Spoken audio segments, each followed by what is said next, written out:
오늘날 많은 신앙인들이 예수님께 대한 잘못된 믿음을 가지고 신앙생활을 하고 있습니다.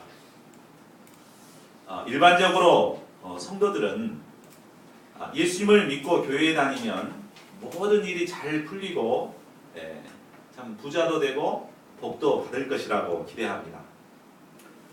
물론 우리가 예수님을 믿음으로 또 예수님께 기도하고 간구하면 이러한 기도들을 예수님께서 응답해 주시죠. 그런데 항상 그런 것만은 아닙니다. 신앙생활을 하다 보면 기도했던 일들이 기도한 대로 이루어지지가 않고, 또 이번에 육사 지방선거가 있었는데 믿음으로 이렇게 선거에 출마해서 이렇게 열심히 선거운동했던 사람들도 떨어지는 경우가 있습니다. 또 이번 세월호 사건 때 참 안타깝게 죽음을 당한 아이들 중에서도 정말 신실하게 신앙생활하는 자녀가 있었습니다. 많은 사람들이 예수님을 믿으면 어떤 어려운 가운데서도 다 지키시고 보호하시고 또 축복받고 이렇게 될 것이라고 생각하는데 왜 선거에 출마했는데도 떨어지고 또 이런 불행을 당하는 것입니까? 이때 많은 사람들이 실족의 길을 가기가 쉽습니다. 이는 성숙한 신앙인이라고 해서 예외가 되지 않습니다. 오늘 본문에 보면 여자가 낳은 자 중 가장 큰 자라고 예수님께서 칭찬했던 세례 요한도 실족의 위기에 처해 있음을 보게 됩니다. 그러면 예수님께서는 이처럼 힘들어진 세례 요한을 어떻게 돕고 있습니까? 오늘 말씀을 통해서 저희의 신앙을 다시 한번 점검하고 실족하지 않는 견고한 신앙을 소유할 수 있기를 간절히 기도합니다. 지난주 우리는 말씀을 통해서 예수님께서 12제자들을 세우시고 그들을 전도 훈련 보내신 것을 배웠습니다. 제자들은 아마 예수님이 주신 방향대로 잃어버린 자들을 찾아서 아주 열심히 전도했을 것입니다. 그러면 예수님께서는 제자들을 보내신 후에 무엇을 하십니까? 1절을 보십시오. 예수님은 제자들이 들어간 여러 동네에 뒤따라 들어가십니다. 예수님께서는 말씀에 순종하여 전도 훈련을 감당하는 제자들이 사명을 잘 감당할 수 있도록 뒤에서 역사 환경을 이루어 주십니다. 그냥 보내놓고 네 알아서 해라 이렇게 내버려 두는 게 아니라 예수님께서 이제 뒤에 따라서 가셔서 말씀도 가르치시고 전도하시고 하면서 역사 환경을 이루어 주십니다. 우리는 때로 외롭게 혼자서 사명을 감당하고 한다고 생각할 때가 있습니다. 누가 알아주는 것 같지도 않고 캠퍼스에 나 혼자 덩그러니 있는 것 같을 때가 있습니다. 그러나 예수님께서는 이런 우리를 지켜보시며 우리의 뒤에서 우리가 복음 역사를 잘 감당할 수 있도록 도와주시는 분이십니다. 이 예수님이 계시기 때문에 우리는 외롭지 않게 담대히 전도인의 사명을 감당할 수 있습니다. 아마 제자들은 예수님의 이 도우심으로 말미암아 전도가 잘 되고 열매가 맺고 좀 탄력을 받아서 열심히 전도의 사명을 잘 감당했을 것입니다. 이로 말미암아 복음의 역사도 흥왕하게 일어나게 되었습니다. 2절, 3절을 보십시오. 그리스도께서 이루신 놀라운 소식은 옥에 갇혀있던 세례 요한에게까지 들리게 되었습니다. 당시 세례 요한은 옥에 갇혀 있었습니다. 그가 왜 옥에 갇혔을까요? 마태복음 14장 3절과 4절을 보시면 세례 요한이 옥에 갇히게 된 이유가 설명이 되어 있습니다. 당시 갈릴리 지방을 다스리던 헤롯 왕은 동생의 아내인 헤로디아를 아내로 취했습니다. 아마 헤로디아는 우리나라 전지현처럼 아주 미모가 아주 빼어났던 것 같습니다. 그런데 그는 동생이 버젓이 살아있는데도 이 동생의 아내인 헤로디아를 취해서 자기 아내로 삼아버렸습니다. 이것은 율법을 범하는 큰 죄였습니다. 그런데 이것을 너무나 잘 알고 있었던 당시 종교 지도자들은 부패 권력에 아부하느라 부정을 저질러도 아무런 말도 하지 못했습니다. 그러나 세례 요한은 이 헤롯에게 찾아가서 그를 책망했습니다. 당신이 그 여자를 차지한 것이 옳지 않소! 이렇게 담대히 이렇게 증거했습니다. 헤롯은 이 세례 요한의 책망을 듣고 당연히 회개해야 했습니다. 그러나 그는 회개하기는커녕 세례 요한을 옥에 가두어 버렸습니다.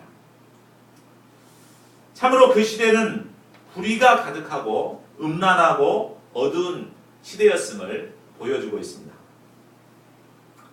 그런데 요한은 감옥에서 예수님의 소문을 듣고 그의 제자들을 보내서 예수님께 물었습니다. 오실 그이가 당신이 오니까 우리가 다른 일을 기다리오리이까?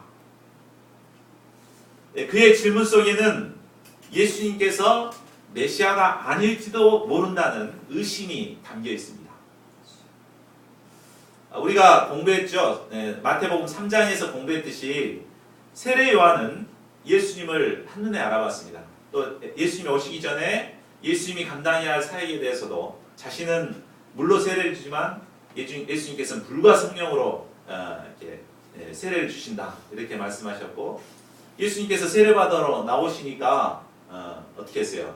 내가 세례를 받아야 될 텐데 너 어떻게 세례를 받으러 나오시냐고 이렇게 막 만류했었죠.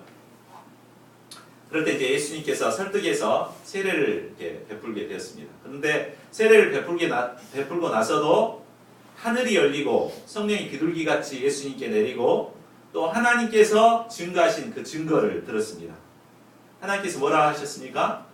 이는 내 사랑하는 아들이요 내 기뻐하는 자로다. 이렇게 하나님께서도 증거해 주시는 메시아였습니다.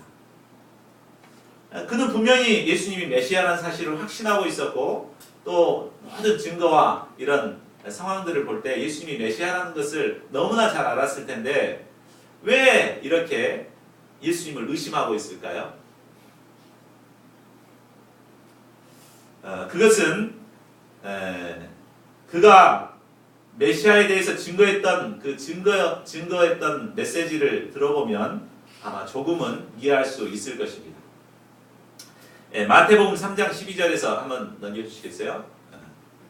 그가 이제 예수님에 대해서 증거할 때 메시아가 오시면 예수님께서 메시아가 농부가 타작을 하듯이 심판할 것으로 생각했습니다. 그래서 알곡은 곡간에 들이고 쭉정이는 꺼지지 않는 불에 태우는 심판이 그들에게 임할 것을 기대했었습니다.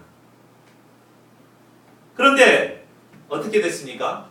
헤롯 정권이 당연히 불심판을 받아야 되는데 헤롯 대왕은 또다시 호의호식하고 승승장구하고 있고 자신은 정말 의롭게 살고자 했는데도 오히려 옥에 갇히고 죽음을 앞두게 되었습니다.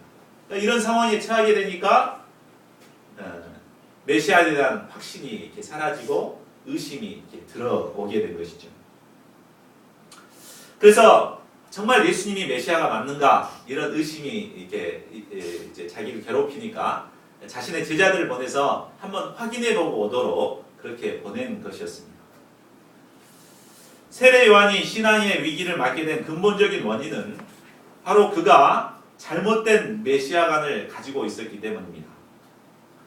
물론 세례 요한이 생각했던 대로 메시아 대신 예수님께서 이 땅에 오셔서 의인과 악인을 심판하시는 것은 분명합니다.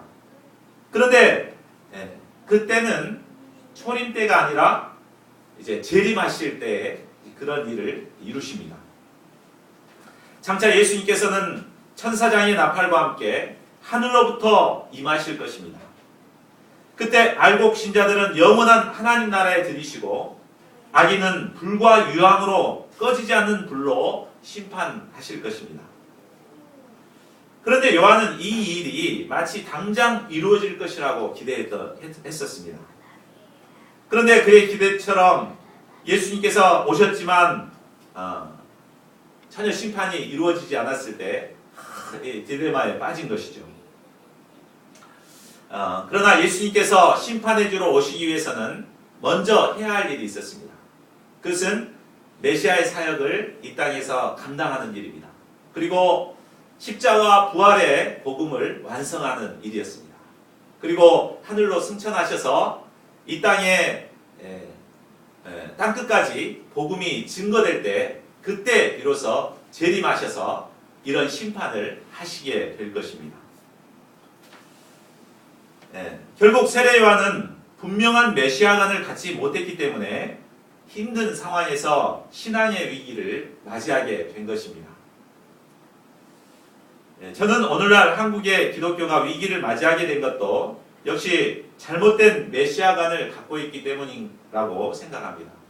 교회 목사님들은 교회만 나오면 모든 일들이 잘 풀리고 복 받을 것이라고 이렇게 메시지를 증거하고 또 그런 기대 가운데 사람들이 교회에 몰려왔습니다. 그런데 막상 교회에 와보니까 정말 이렇게 물론 축복받는 일도 있지만 어려움과 고난과 훈련도 함께 있게 되죠.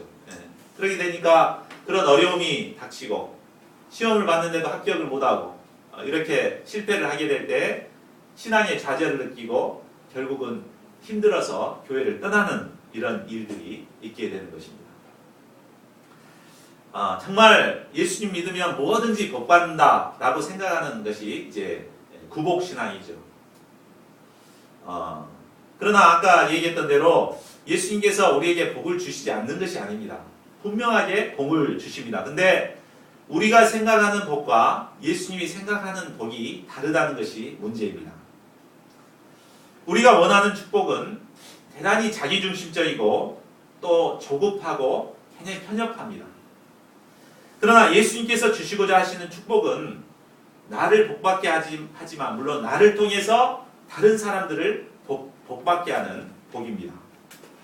그리고 오랜 시간을 통해서 얻어지는 정금과 같은 값진 축복입니다.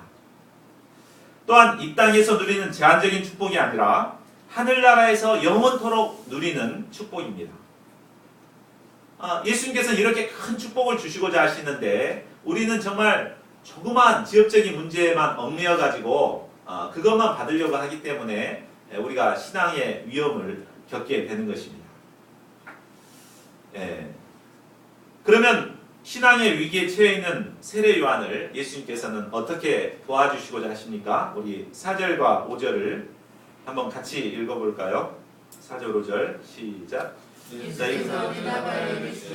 너희가 가서 듣고 보는 것을 요한에게 알리되 맹인이 보며 못 걷는 사람이 걸으며 나병한 자가 깨끗함을 받으며 못 듣는 자가 들으며 죽은 자가 살아나며 가난한 자에게 복음이 전파되게 하라. 이 말씀은 바로 이사야서 35장 5, 6절 말씀과 또 이사야서 61장 1절에 하신 말씀을 인용해서 증거하시는 내용입니다. 예수님께서는 바로 성경 말씀에 기초해서 예수님께서 현재 이루시는 사역이 바로 이사야가 예언한 메시아의 사역임을 가르쳐주고 있는 것입니다. 곧 이를 통해 세례 요한에게 성경적인 메시아관을 가르쳐 주신 것입니다. 메시아관이 잘못되어 신앙의 위기에 빠진 사람들을 돕는 가장 좋은 방법은 바로 성경 공부를 통해 올바른 메시아관을 가르치는 것입니다. 대개 말씀 공부는 하지 않고 자기 나름대로의 신앙관에 빠져 있는 사람들이 어려움이 찾아오거나 신앙의 위기가 닥치면 실족하는 위험에 처하게 됩니다. 그러므로 우리가 성경 말씀을 공부하는 가운데 정말 올바른 메시아를 갖는 것이 대단히 중요합니다. 우리가 성경 말씀을 공부하게 될 때 나의 잘못된 편견이나 가치관에서 벗어나서 말씀 중심의 복음 신앙을 영접할 수 있게 됩니다. 그래야 할 때 어떤 위기 앞에서도 흔들리지 않는 견고한 신앙인들이 될 수 있습니다. 그렇기 때문에 우리가 성경을 공부해야 하는 것입니다. 성경 말씀을 통해서 정말 바로 신앙을 예수님이 어떤 분이신가를 바로 알고 또 올바른 메시아관을 가질 때 흔들리지 않는 견고한 믿음의 사람들이 될 수 있습니다. 저희 모두가 성경 공부를 잘 감당해서 말씀 중심의 올바른 복음 신앙을 소유하게 되기를 간절히 기도합니다. 예수님께서 이사야서 말씀을 통해 가르쳐 주신 메시아의 사역의 특징은 정치적이거나 사회개혁적인 것이 아니었습니다. 절박한 문제를 안고 살아가는 한 사람 한 사람들의 회복의 역사였습니다. 눈먼 자들이 눈을 뜨는 역사가 일어납니다. 걷지 못하고 무기력하던 자가 걸어가는 역사가 있습니다. 더러운 나병 환자가 깨끗함을 받고 못 듣는 자가 듣는 역사가 일어납니다. 심지어는 죽은 자가 살아나고 가난한 자에게는 복음이 전파됩니다. 예수님은 우리 가운데 이런 역사를 이루어 가시는 분이십니다. 우리가 말씀 공부를 통해 참되신 메시아 되신 예수님을 만나게 되면 영적 소경되었던 자들이 영적인 세계를 보게 됩니다. 또 안진뱅이와 같이 무기력하던 자들이 자립적이고 능력 있는 자로 변화됩니다. 더러운 죄인들이 깨끗함을 얻고 영적으로 죽어있는 자들이 살아나는 역사가 일어납니다. 메시아 되신 예수님께서 우리 가운데 이런 역사들을 이루어 주시기를 간절히 기도합니다. 6절을 보십시오. 예수님께서 결론적으로 말씀하십니다. 누구든지 나로 말미암아 실족하지 아니하는 자는 복이 있도다. 예수님은 누구든지라고 말씀하시므로 세례 요한뿐만 아니라 누구든지 실족할 가능성이 있음을 말씀하십니다. 아무리 신앙 연륜이 많은 자라고 할지라도 실족할 수 있습니다. 또 수만 명의 교인을 가진 대형교회 목사라 할지라도 얼마든지 실족할 수 있습니다. 하물며 연약한 우리들이야 얼마나 실족할 가능성이 많습니까? 우리가 언제든지 실족할 수 있다는 사실을 알게 될 때 하나님 앞에 겸손해집니다.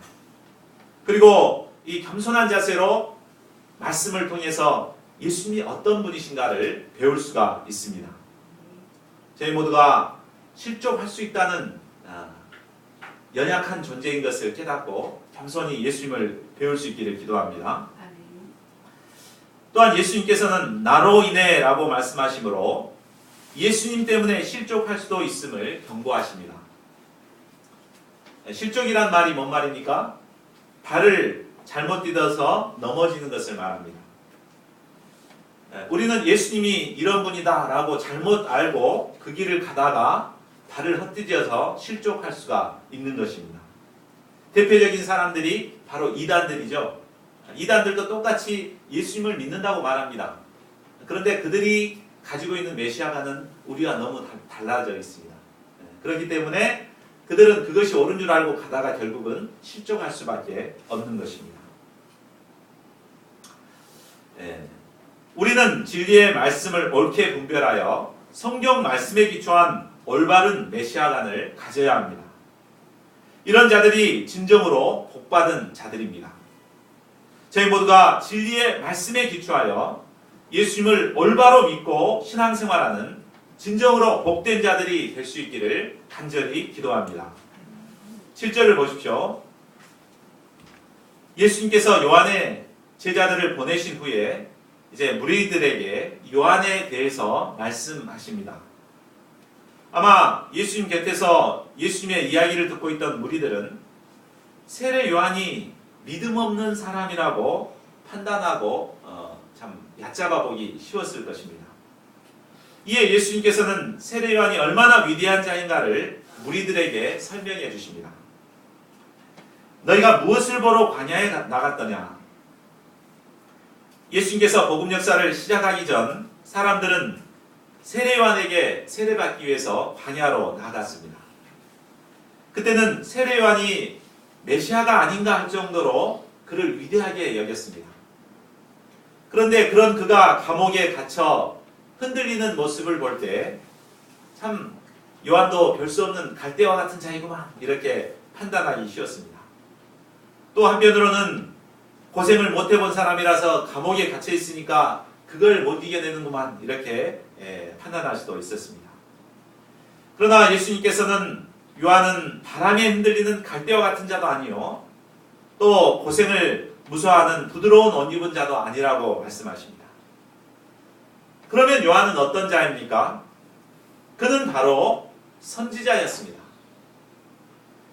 선지자는 하나님의 말씀을 선포하는 하나님의 사람입니다. 그는 광야에서 하나님의 말씀을 받아서 하나님의 말씀을 전했던 선지자였습니다. 그런데 예수님께서는 이런 세례 요한을 선지자보다 더 나은 자라고 말씀하십니다. 어떤 점에서 그가 선지자보다 더 나은 자입니까? 구약에 보면 수많은 선지자들 있잖아요. 그들 중에 가장 나은 자다 이렇게 평가하고 있습니다. 그것은 그가 어떤 일을 했는가 그의 사역에 관한 일 때문이었습니다. 10절을 보십시오. 기록된 바 보라 내가 내 사자를 내 앞에 보내노니 그가 내 길을 내 앞에 예비하리라 하신 것이 이 사람에 대한 말씀이니라. 예수님께서는 말라기 3장 1절 말씀을 인용하여서 세례 요한의 위대한 것이 바로 메시아의 길을 예비했기 때문임을 말씀해 주십니다. 구약의 선지자들은 멀리서 오실 메시아를 예언만 했습니다. 그런데 요한은 메시아를 가까이 보고 친히 그 길을 예비한 장본인이 되었습니다. 세례 요한이 모든 선지자보다 위대한 것은 바로 그가 맡은 이런 역사적인 사명 때문이었습니다. 예수님은 이런 요한을 가리켜 여자가 낳은 자 중에서 가장 위대한 자라고 칭찬하셨습니다. 그런데 11절 하반절을 보십시오. 그러나 천국에서는 극히 작은 자라도 그보다 크지라. 이 말씀은 복음을 영접하고 주와 복음을 위해 살아가는 신약시대의 사람들이 구약시대의 선지자보다도 더 위대하다는 말씀입니다. 구약의 모든 선지자는 오실 메시아를 멀리서 바라보며 사명을 감당했던 자들입니다. 또 세례 요한도 구약과 신약의 분기점에서 메시아의 길을 예비한 자였습니다. 그러나 그도 역시 구약에 속한 자로서 예수님을 그저 예비만 했지 예수님의 십자가의 복음이나 부활의 복음을 보지 못했습니다. 그러나 우리는 어떻습니까? 예수님의 십자가와 부활의 복음을 보고 영접한 자들입니다. 그리고 예수님께서 주신 성령을 받아서 예수님의 다스림을 받고 살아가는 천국 백성들이 된 것입니다. 그렇기 때문에 비록 지극히 작은 자라도 천국에 있는 자들은 이런 선지자들보다도 큰 자라는 것입니다.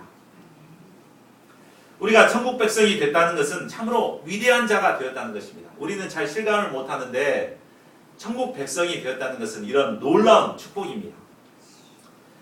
그러면 이런 귀한 천국을 우리가 어떻게 소유할 수 있습니까?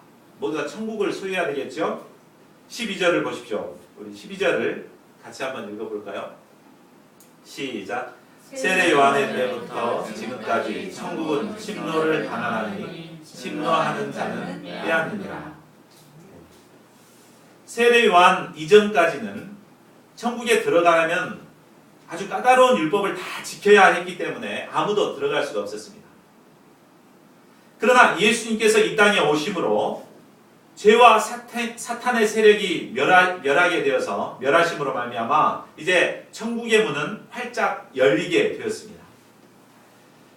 이로 말미암아 이제 누구든지 예수님을 믿기만 하면 천국에 들어갈 수가 있게 되었습니다.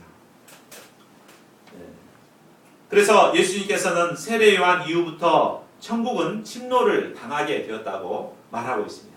천국문이 이제 활짝 열려서 누구나 다 이렇게 들어올 수가 있는 길이 활짝 열리게 된 것입니다. 예수님이 오심으로 전에는 도저히 들어갈 수 없었던 세리와 창기들도 또 죄인들도 회개하고 죄사함을 받아서 천국에 들어갈 수 있게 되었습니다. 전에는 지옥의 불쏘시개로 여겼던 이방인들도 믿음으로 구원을 얻어서 천국에 들어갈 수 있는 이 길이 열리게 되었습니다. 사실 우리는 이방인들이기 때문에 천국에 들어갈 수가 없던 자들이었잖아요. 그러나 천국 문이 열렸기 때문에 이제 우리도 천국에 들어갈 수가 있게 되는 것입니다. 그런데 아무리 활짝 열린 천국이라도 안일한 자세로 있어서는 결코 들어갈 수가 없는 것입니다. 예수님께서는 침노하는 자가 빼앗는다라고 말씀하셨습니다. 심노한다는 것은 어떤 것입니까? 힘센 자가 강력한 힘으로 습격해서 그것을 점령해서 탈취하는 것입니다. 빼앗는다는 것은 정말 힘을 다해서, 죽을 힘을 다해서 이렇게 뺏는 것입니다. 이와 같이 천국은 불타는 영적 소원을 가지고 열심히 찾는 자들이 들어갈 수 있는 곳입니다. 천국은 무랑태수처럼 영적인 소원도 없이 안일하게 하늘에서 감 떨어지기를 기다리는 소극적인 자들이 얻을 수 있는 것이 결코 아닙니다. 천국은 열심을 가지고 적극적으로 찾고 찾는 자들이 얻는 것입니다. 천국은 포기할 줄 모르고 끈질기게 구하고 찾고 두드리는 자의 것입니다. 한마디로 천국은 이처럼 극성스러운 자들의 것입니다. 그런데 안타깝게도 그 세대 사람들은 그렇게 하지 못했습니다. 예수님께서는 장터에서 노는 아이들의 모습에 그 시대를 비유하셨습니다. 우리 16, 17절을 보십시오. 이 세대를 무엇으로 비유할까? 비유하건대 아이들이 장터에 앉아 제 동물을 불러 이르되 우리가 너희를 향하여 피리를 불어도 너희가 춤추지 않고 우리가 슬피 울어도 너희가 가슴을 치지 아니하였도다 함과 같도다. 예수님 당시에는 장터에 부모를 따라온 아이들이 어른들이 장을 보는 동안 서로 모여서 재미있게 놀이를 하는 무리들이 많았다고 합니다. 그들 중에는 혼인잔치 놀이로서 한 사람이 술래가 피리를 흥겹게 불면 나머지 사람들은 그 곡에 맞춰서 흥겹게 춤을 추는 이런 놀이가 있었습니다. 술래의 피리 소리에 맞춰서 모두가 함께 따라 춤을 추어야지 그 놀이가 굉장히 재미있고 시간 가는 줄 모르게 됩니다. 그러나 그 세대 사람들은 예수님께서 아무리 흥겹게 피를 불어도 전혀 춤을 추지 않았습니다. 또한 두 번째 놀이는 장례식 놀이였습니다. 이는 양편으로 서로 나누어서 한쪽 편이 이제 아이고 하며 이제 슬퍼하면 또 한쪽 편에는 가슴을 치는 이렇게 따라하는 이런 놀이였던 것 같습니다. 이처럼 서로 이렇게 박자를 맞춰줘야 분위기가 고조되고 또 서로 이렇게 우정이 싹트게 됩니다. 그런데 그 세대 사람들은 예수님께서 아무리 간곡히 호소해도 아무런 관심도 갖지 않았습니다. 맹숭맹숭했습니다. 참 예수님께서 얼마나 힘이 빠지고 답답했을까요? 저도 이 예수님의 마음을 조금은 이해할 수 있습니다. 제가 스텝으로서 앞에서 복음 역사를 섬길 때 뭔가 방향을 제시하고 이렇게 했을 때 한 사람이라도 이렇게 따라주면 굉장히 힘이 나거든요. 그래서 흥겹게 막 복음 역사를 잘 감당하는데 아무도 따라주지 않고 아무리 외쳐도 맹숭맹숭하면 정말 힘이 빠집니다. 아마 예수님께서도 아무런 반응이 없는 그 세대를 보실 때 몹시 힘드셨을 것입니다. 그런데 그들은 무반응을 보이는 정도가 아니었습니다. 오히려 하나님의 역사를 대적하고 비판하였습니다. 18, 19절을 보십시오. 그들은 세례 요한이 와서 회개 세례를 전파했을 때 가슴을 치며 회개해야 했습니다. 그러나 그들은 요한이 광야에서 메뚜기와 석청만을 먹자 요한이 귀신 들렸다고 맹렬히 비난했습니다. 그런데 이제 예수님께서 오셔서 죄인들을 구원하시고 그들과 함께 먹고 마시니까 이제는 예수님을 먹기를 탐하는 자요, 포도주를 즐기는 자요, 세리와 죄인들의 친구라고 예수님을 비난했습니다. 그들은 하나님의 역사에 무관심할 뿐만 아니라 한 걸음 더 나아가서 하나님의 역사를 대적하고 비난하는 악을 행했습니다. 그러나 아무리 사람들이 세례 요한과 예수님을 비난한다고 할지라도 진리는 사람들의 판단에 의해 결정되는 것이 아닙니다. 아무도 따라주지 않는다고 해서 그 진리 자체가 사라지는 것이 아닙니다. 19절 하반절을 보십시오. 지혜는 그 행한 일로 옳다함을 얻습니다. 여기서 지혜라는 말은 하나님의 진리를 뜻합니다. 하나님의 진리는 사람들의 판단으로 결정되는 것이 아닙니다. 누가 인정해 준다고 해서 그게 결정되고 인정해 주지 않는다고 해서 그것이 진리가 아니고 그런 게 아닙니다. 진리는 행한 일 자체로 인하여 옳음이 결정되는 것입니다. 아무리 사람들이 인정해 주지 않고 비난할지라도 그 행함 자체가 하나님의 진리에 기초한 것이라면 결국 하나님께서는 그를 인정해 주시는 것입니다. 그러므로 참 제가 드려야 할 말씀인데, 사람들이 인정해 주지 않는다고 할지라도, 사람들이 반응을 보이지 않는다 할지라도 정말 하나님 앞에서 진리를 행하는 자가 되어야겠습니다. 결론을 맺겠습니다. 세상 사람들은 자신의 생각하는 대로, 또 자신이 마음먹은 대로 살아가는 것이 올바른 삶이요 지혜로운 삶이요 그것이 신앙생활이라고 생각합니다. 그러나 오늘 말씀을 통해서 봤을 때 예수님을 정확하게 알지 못하고서 나름대로 믿음 생활을 하다가는 결국은 신앙의 위기를 맞게 됨을 보게 됩니다. 예수님께서는 예수님을 바로 알므로 실족하지 않은 자가 복이 있다고 말씀하십니다. 이런 자들은 천국을 소유한 복된 자들입니다. 저희 모두가 천국을 소유한 복된 자들이 되어야 되겠습니다. 그런데 이 천국은 안일한 자세로는 결코 얻을 수 없다고 하였습니다. 예수님을 바로 알고자, 예수님을 겸손히 배우고자 열정적으로 공부하고 또 어찌하든지 천국을 얻고자 침노하는 자들이 얻을 수 있는 것입니다. 저희 모두가 안일하고 방관자적인 자세를 회개하고 천국을 침노하여 얻는 이런 복된 자들이 될 수 있기를 간절히 기도합니다. 6절 말씀을 같이 읽고 기도하고 마치겠습니다. 시작. 누구든지 나로 말미암아 실족하지 아니하는 자는